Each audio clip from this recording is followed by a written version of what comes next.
So we talked about magnesium deficiency and the importance of magnesium. And the next thing that we want to figure out is what you can do about it. As we discussed, magnesium is very critical for over 300 bodily functions. And how do you know if you're deficient? Well, you may not, or you may, depending on your symptoms. We talked about the symptoms in the last video. But it's really important to not depend on symptoms, because I see so many people that wait till the last minute to take care of their health, and then they suddenly get surprised with cancer, heart disease, strokes, Alzheimer's. It didn't just come up on them, or did it? Does disease suddenly come on you, or does it develop over time? Does an artery clog suddenly overnight, or does it clog over a period of years of poor diet? It takes time to develop disease, and that's the same thing with a magnesium deficiency that can cause disease. It takes time. So don't depend on symptoms, but use the symptoms also as a guide. So one of the things that we want to talk about is the foods that you can eat to replenish magnesium. You know, the National Institute of Health says that males need about 400 milligrams of magnesium per day, and all you have to do is look it up in the internet. How many cups of spinach do I need to have for 400 milligrams of magnesium? And then you can just figure that out based on how much spinach you have. So one of the most common problems is that we're just not having whole foods. If you can just have enough vegetables, and I'm just going to be right there with you. I never liked vegetables, but I learned to like it because I don't want my health to go down the drain, and I'm accountable to my patients. I want them to do what I tell them to do, and if I want them to have vegetables, then I have to figure out ways that I can enjoy my vegetables, and that's the key. Vegetables do not taste like anything, and some vegetables don't even taste good. I think of broccoli. I don't like necessarily the flavor of broccoli, so I do steam them up. I don't like to eat them raw, but I like spinach. I can put that in my smoothies, and the amount of magnesium that you need would vary. And one would be based on blood work and hair analysis, and the other one will be based on if you want to do testing, and the other one will be based on blood. I think I mentioned that already. And then the other thing that you need to do is just from there, if you have symptoms still, like for example, if you get cramping, you can increase the dosage based on the alleviation of cramping. So if I say that the blood is showing that you need about 300 milligrams of magnesium per day, plus a healthy diet, but it's causing you still to have cramps, and you need to increase that magnesium amount until the cramps go away. The other way to know if you're having too much magnesium, because it can cause some forms of magnesium, and I don't ever encourage getting cheap forms of magnesium. Always get a good high quality form that is GMP certified. There's different types of magnesium, and I like malate, I like orotate, I like buffered magnesium.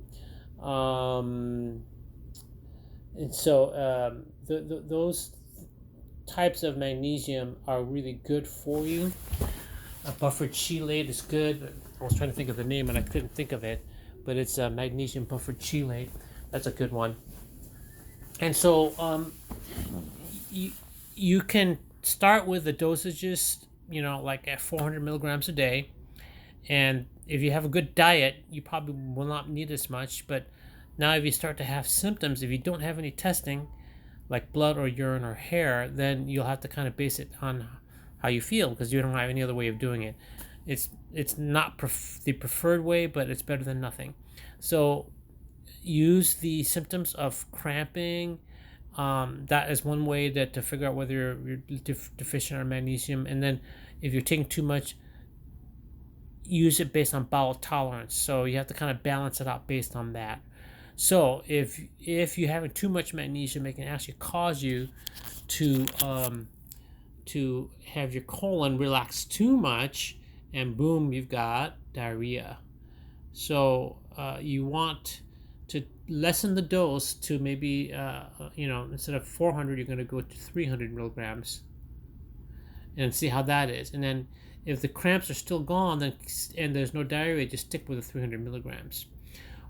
The other foods that can help you, besides spinach, are nuts. If you're not on a weight loss program, black beans. If you're not on a weight loss program, edamame. Our weight loss program doesn't, removes all carbs and nuts in order to lose weight. But you can do um,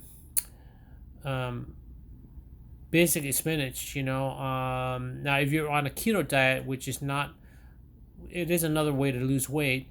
You can't have some of those things. But if you're not on a weight loss program, there's many good foods that have magnesium.